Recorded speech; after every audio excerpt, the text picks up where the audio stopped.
this opportunity as an opportunity to grandstand, but to be a servant of the community. I am a proud supporter of sustainability. I know and understand that sustainability begins and ends with the residents. A town is only as great as the residents are. So as it relates to the support of small businesses within our community, I've actually have been in communication with some of the business owners, and they're struggling. I think the first step is offering an ear to listen.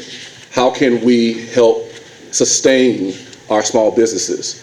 Also, I believe that we should make efforts for those that live in our town to put funds back into our town. So I would be an advocate for investigating ways that we could put funds and those things back into our small businesses.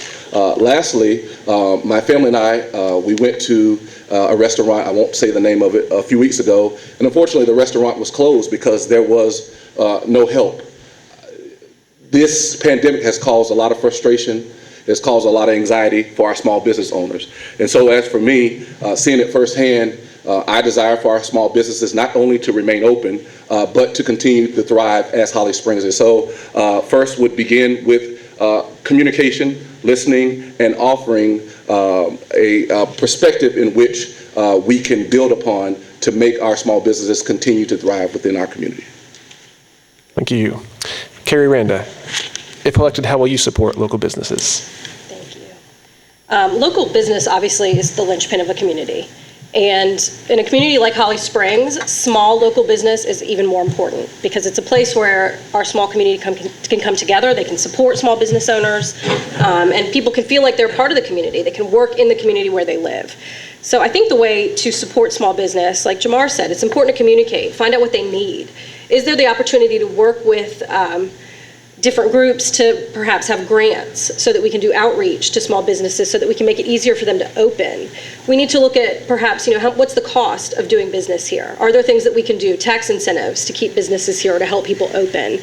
I think, and we may get to this later, I don't know, but I think there's other things in the community we can also do to support business. Like Jamar mentioned, there are a lot of businesses struggling to find employees.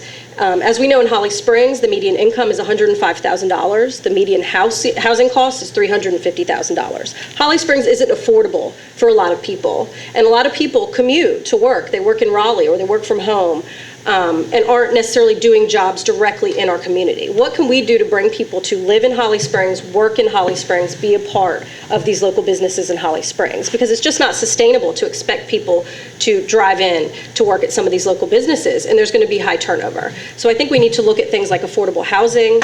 We need to look at things like the actual costs that we're charging to some of these businesses. And like I said, grants and outreach to really figure out how we can diversify the businesses, how we can get small businesses to want to come here, and how we can get them to want to stay. Thank you. Dan Barry, same question. Thank you. Small businesses are the backbone of our local economy. As of the spring 2021, according to the North Carolina Secretary of State, there are 1,400 total businesses in Holly Springs. That's an astounding number. We are built up by our business community and only as good as the strength that they provide us. In my role on the council, I've done a number of things to support our business community. Number one, I've supported a revised economic incentive policy that provides fee credits and offsets and also funds for development project returns for developers or business owners that are looking to create or expand their businesses within the limits of Holly Springs. We offer up to $25,000 to businesses that are setting out to open a brick and mortar within our community. Additionally, last year during the pandemic, I supported a grant from the town of Holly Springs, the amount of $15,000 to the Chamber of Commerce Angel Fund, which provided necessary funds for a number of our small businesses to pay that next rent check or get by the next payroll cycle or get that next order of supplies to make it one more month and see if they can continue to stay in business within Holly Springs. It was a trying time for our community, and I was proud to support that effort and support our business owners.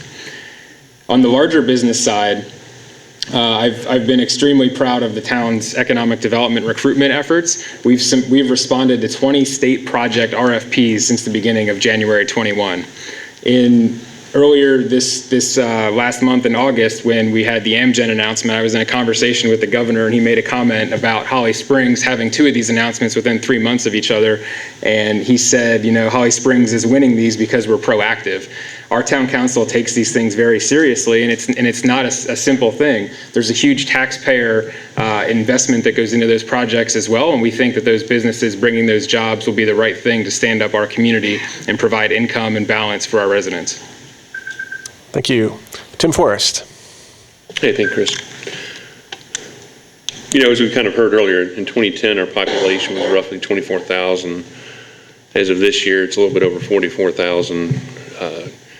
With a projected growth just somewhere close to 60,000 by 2026. We start to think about that for a minute and think about the businesses and the growth here. We face an opportunity as a town council to actually have a positive community environmental outcome. With that, we can drive success and continue to embolden our unique town atmosphere. But to enhance that business development piece, there's things that we need to do across the board.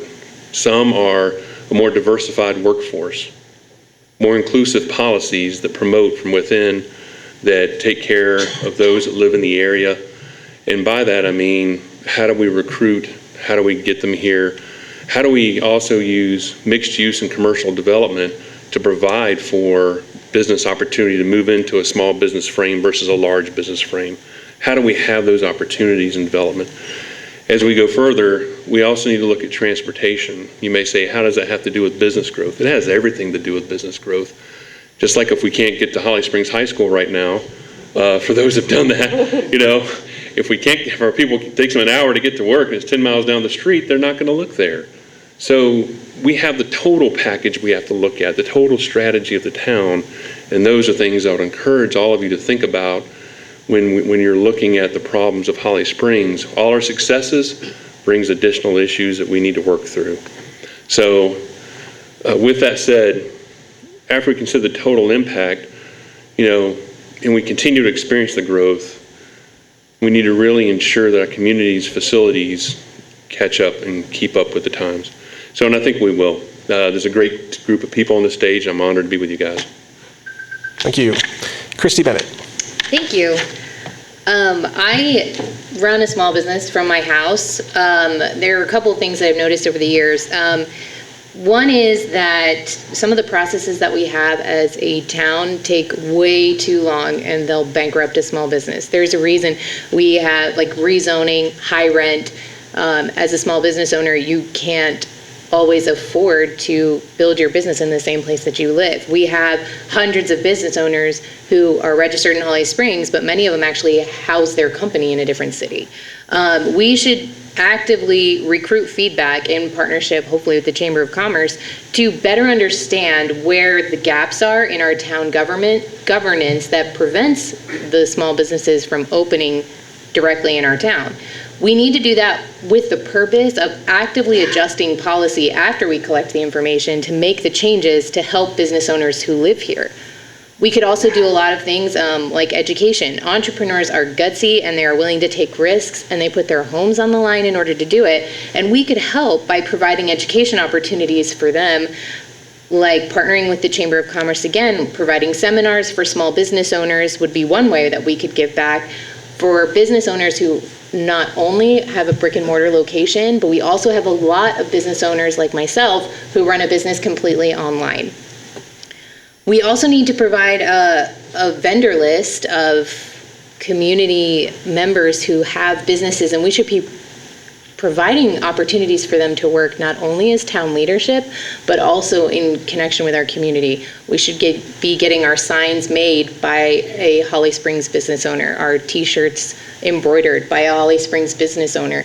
There's so much networking and support that we could be doing as a community and leading the way as a town council to make that happen. Thank you. We will now move on to our next question. The first answer will be Jamar Cobb. As a member of the town council, how would you work to represent the desires of the community, even if it contradicted your views? What was the last part? How would you represent the desires of the community, even if it contradicted your views? Well, so as a man of I believe, integrity. I believe that this opportunity affords us to, again, be servants of our community. At the end of the day, this is a nonpartisan election, which it should be. At the end of the day, I believe that regardless of whether we agree or disagree, part of being a great leader is reaching across the line and the aisles to work with those that don't think like you think, believe as you believe, or do as you do. I think our world would be very bland and very unoriginal if we all thought the same way. So with diversity, which I am a large proponent of, I believe that we should be open to other thoughts, other beliefs, other opinions, so long as it is for the well-being of our town. I'm willing to put aside, as a man of faith, I have my own beliefs, but at the end of the day, my belief should not contradict serving any resident in our community.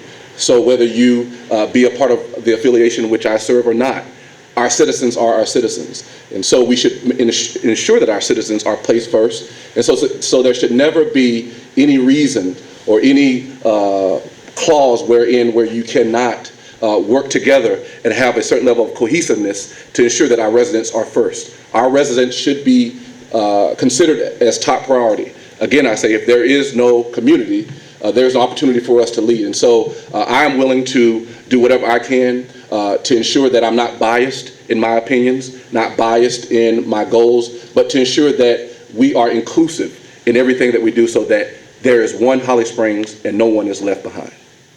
Thank you. Dan Barry, as a member of the Town Council, how would you work to represent the desires of the community, even if it contradicted your views? Yeah, thanks, Chris. You know, what I've learned in my time on the Town Council is that my one and only job is to represent you, the citizens, the business owners, the stakeholders of Holly Springs. I think the best public policy is formed when it comes with input from all different sides and all different viewpoints. And I can't tell you how many times I've had discussions with residents about something where I might look at a development plan or I might look at a greenway connection and think, this looks okay. But then I take a ride out there and I walk through somebody's yard or I walk across the street to see what they're really dealing with. And it opened my eyes. One of those instances was the Lowe's development in Holly Springs, the Lowe's home improvement store that came in there. There was a greenway that was supposed to run back through there. And on the plan, it's like, this is great. You're going to be able to walk around. You can get out to 55, provides a new connection. Then I went out there and I walked behind about 5 homes from people that had emailed me and asked me to come take a look. And I said, sure, why don't I come out there? We walked around and I figured, wow, you know, this really is going to impact these folks. How can we work with that development team to come up with a better solution? We worked with them. They ended up putting up a fence behind there to screen and added plantings in front of that to screen between themselves and the houses that were already there. I also work to provide factual information to all of our residents because a lot of times, you know, residents will pick up information, they'll have questions, they'll have concerns, but what I try to boil it down to is what is the council really evaluating? What are the facts behind that decision? And what influence does the council really have? Because sometimes, depending on the matter we're evaluating, we may not be able to request or require other things of the development team or change anything. But there are times where we can, and I would always take that input from residents, whether I agreed with it or not. And if it made the policy better that we are voting on, I will certainly raise that and ask staff to give us an opinion on how we can incorporate that into the policy, incorporate that into the development, ask tough questions, and you get better results in projects that way. I'll continue to do that the next 4 years if you re-elect me this November. Thank you. Christy Bennett. Awesome. I actually love this question. This is actually kind of my area of expertise. This is where all of my service has been. The majority of my experience in community relations has been in the public relations ministry with my church, and most recently with my involvement in the founding of the Holly Springs Interfaith Alliance. I'm a Christian, but when we founded the Holly Springs Interfaith Alliance, we specifically were looking to recruit other faiths that were not necessarily Christian faiths. So we have a large Jewish community and a Muslim community that we work with on a bi-monthly basis to come towards common goals. So everything that I've done as far as my community relations has actually been specifically geared toward working with people who on the surface, we might not have much in common with. So all of my experience has been, when you break down, you take away what you have different and get down to what you have in common, you can affect a lot of amazing change. And it matters far more the common goals that you're working towards than what makes you different. I also have no personal political agenda. I just love our community, and I am here to serve in a way that I haven't had the opportunity to before, and I just want to do what's best for everybody who lives here, because this is where I'm raising my family. Thank you. Tim Forrest. Hey, thanks, Chris. I think it's important to work across the town and across any issues that are there, no matter what it may be.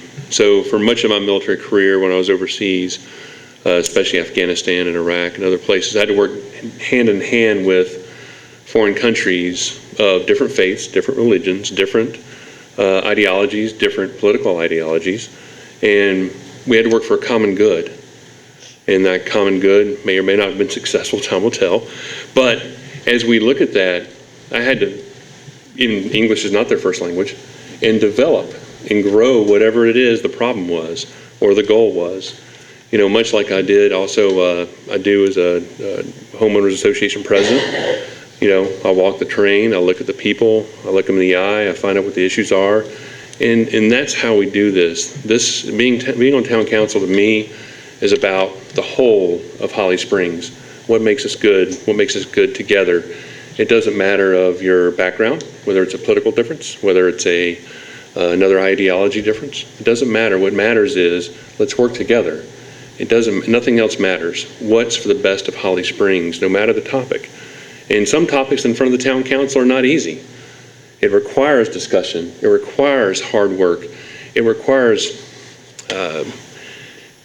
getting underneath the problems and peeling back the layers of the onions, as my mother used to say, and seeing what's actually underneath it. And those are things I'm willing to do. I have done. I have proven ability at doing that. And regardless of my personal belief, it's what's for the good of the town. With that, I fully believe that diversity and inclusion, to quote Mr. Cobb here on the inclusion piece, I believe those are two things our town must have going forward. I really do. Thank you. Thank you. Carrie Randa. So everybody else has said most of what I would say.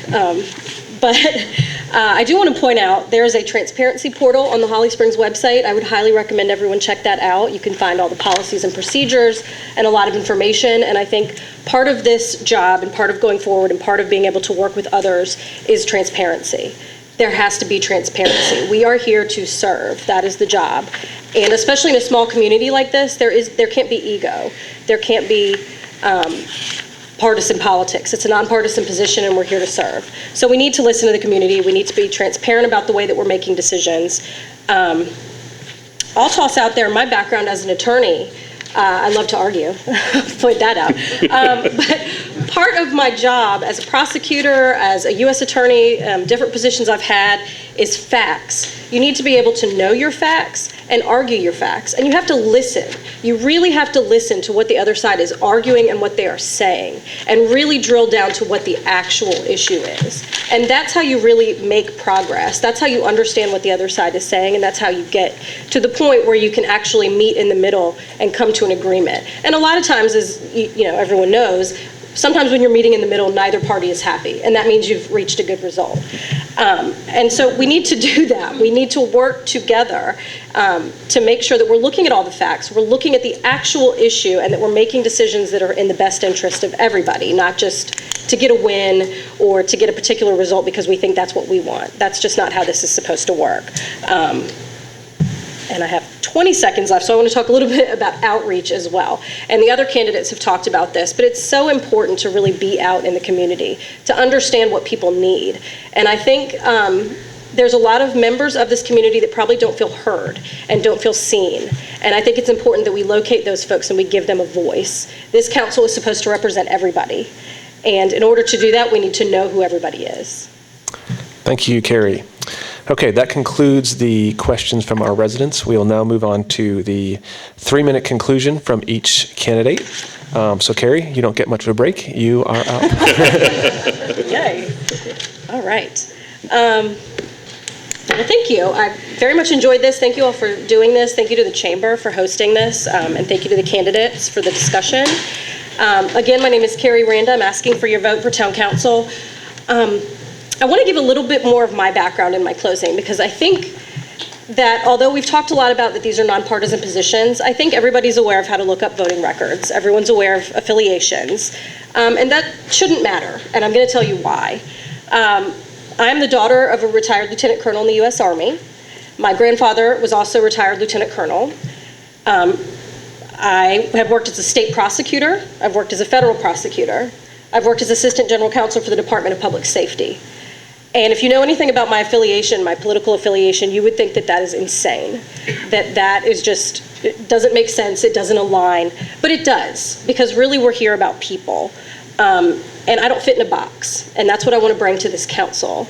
I'm an individual, and I do things in the best interest. So in a lot of these jobs, I was able to advocate for child victims, or I was able to advocate sometimes for defendants. I've been able to advocate at the Department of Public Safety for transgender inmates. I was able to advocate for juveniles and raise the age legislation. So there's a lot of things that you can do that don't have to fit into a box. And so that's what I'm asking you to do tonight, is really think about the candidates and think outside the box. My big 3 pillars of the things I want to do if I'm elected to town council is I really, really want to bring together the community. I want more outreach. I want transparency in government. I would like to see some more enhanced or more advisory committees. I know we have one coming up with law enforcement. I think that's great, but I think there's other things that we can have advisory committees with the community to act on. I want access. We didn't get to talk about affordable housing, but last night the town council did pass, they voted to study affordable housing in Holly Springs, and I think this is vitally important. We need to be a town where we are inclusive. Diversity means that we have to allow everyone to be a part, and that's going to include things like affordable housing. We're going to need to make sure that people can live here, that they can work here, that they can play here, that education is accessible to everybody. I think we all know, and I think we've all seen this housing boom that occurred recently, and the prices were astronomical. There were a lot of people that just could not afford to be here. And that doesn't strengthen diversity or inclusion in our community if people can't live here and if people can't afford to be a part of this community. And finally, sustainability. We've got to talk about the growth. We've also got to talk about the environment. We've got to make sure that we're balancing the two. Business is important, but so is making sure that we preserve green space and land and places for our children to enjoy years down the road and for generations to enjoy. If we want Holly Springs to stay the Holly Springs we know, we've really got to talk about how to balance all of these things. Thank you. Thank you, Carrie. Christy, your 3 minutes begins now. Thank you. Thank you for tonight. It was really, really great. I am actually really excited about all the candidates that you have to choose from. But I do want to say that there are certain characteristics that I have that I feel like maybe the most capable of representing our community. They are my initiative, my lack of personal agenda, and my lifelong history of service. I have the initiative to make things happen. I do not like waiting. I think once you have an idea, you make a plan, you get it done. Last year, I looked around, I wanted to attend a women's faith conference in the Raleigh area, couldn't find one, so I made one. I will work with whoever I need to work with in order to make something happen. I also have no personal political agenda. I'm here for the families who live here. I'm here to be involved in the town that I'm raising my children in. I am here to help provide a perspective that we need to make decisions that are in tune with community wants. Like Carrie, I just feel like there is a voice that is missing. We have 33% of our town is under the age of 18. That means we have a huge, huge population of families, and they need a voice. We need to be keeping our families the focus of what we're doing. I have no interest but in making a more unified community. I also have a lifelong membership in a church that relies solely on service. I am no stranger to working with others towards a common goal. And at the end of the day, nobody will remember or care who served on the town council in 2021. but they will love what we can leave behind for them to enjoy. Our residents will love the cohesion of our town events, the safety of our community, the businesses they can enjoy as a family, the outdoor recreation space we can provide, the indoor recreation space I'd love for us to bring, the youth programs that I think we really need to focus on. If I didn't think I was the best option for our residents, I wouldn't be running. But I do believe that my life experience has provided me with the characteristics and abilities that our community needs. Thank you very much. Thank you. Jamar Cobb? Well, certainly it has been a pleasure and a privilege to be on this platform with these exceptional individuals. I highly respect each and every one of them, and I think regardless of who secures seat on our council, that they should be individuals that represent Holly Springs. Being a native from the grassroots, again, I've seen our town develop, I've seen our town grow and expand. Holly Springs is bursting, if you will, out of the seams. And what is it that drives companies such as Fujifilm or Amgen to come and take presence in our community? I believe that even though our town has grown substantially, it is a small town thread. It's good to know that you can see your town representatives in the grocery store, that you can see them in your at your town events, places of worship, etc. As a person that has vested interest in our town, I too serve with Christy on our Interfaith Alliance, and it's about diversity. At the end of the day, we're all people. We all breathe the same air. And although our tax dollars may be different, predicated on where you live, all dollars are green. And at the end of the day, I think that is what brings us together. And as it was stated earlier, I think we should focus on what unifies us versus what divides us. There's a lot that may divide us here on this platform: our hair texture, the pigment in our skin. But I'm concerned about what makes us a better Holly Springs. My interest is solely in our community. I have no other motive. I've been in this town, and I've remained in this town because I love Holly Springs. As a person of faith and as a pastor, each week, twice a week, I am delivering messages to our congregation, and we have a diverse congregation. And so my focus is with that is to encourage, to uplift. So as a candidate that is running for a potential seat for our town council, I believe that one that you would elect should have, again, everything that it takes to be a candidate that represents the town. Eleanor Roosevelt said it best: people don't care how much you know until they know how much you care. I care about this town, and I believe that one citizen that is left behind, one business owner that's left behind, one resident, one child, one senior that is left behind is one resident too much. I solicit your vote on November the 2nd. Thank you. Thank you. Tim Forrest. Thank you. It is a pleasure to be on stage with each of you. It really is. I am glad to be here today.